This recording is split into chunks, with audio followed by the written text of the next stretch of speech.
આરોપીને પકડી પાડતી સિહોરી પોલીસ। અપહરણના ગુનાના આરોપીને શંકરપુરાથી પકડી પાડતી સિહોરી પોલીસ પાલનપુર બનાસકાંઠા।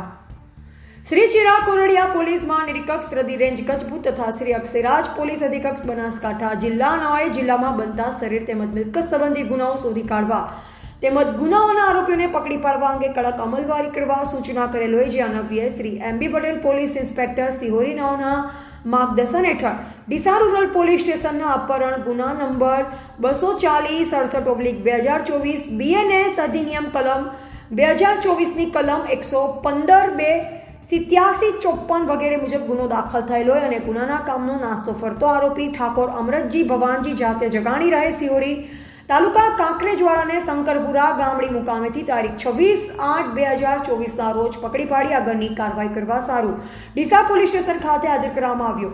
સિહોરી પોલીસ સ્ટાફના માણસોને બાતમી મળતા શંકરપુરાથી પકડી પાડવામાં આવ્યો। સિહોરી પોલીસ સ્ટેશનમાં ફરજ બજાવતા Hardasbhai SI, Prakashbhai police constable, Narsinhbhai police constable, Dalpatsinh police constable આ ચારે પોલીસના માણસોએ ગુનાના આરોપીને પકડી સિહોરી પોલીસ સ્ટેશનમાં લાવી ડીસા રૂરલ પોલીસ સ્ટેશનમાં આપવામાં આવ્યો। આરોપી અમરતજી ભવાનજી સિહોરી તાલુકા કાંકરેજ જિલ્લા બનાસકાંઠા વાળાને સિહોરી શંકરપુરા મુકામેથી પકડી જેલ હવાલે કર્યો। એબાલ જયંતિભાઈ ઠક્કર, સિહોરી કાંકરેજ।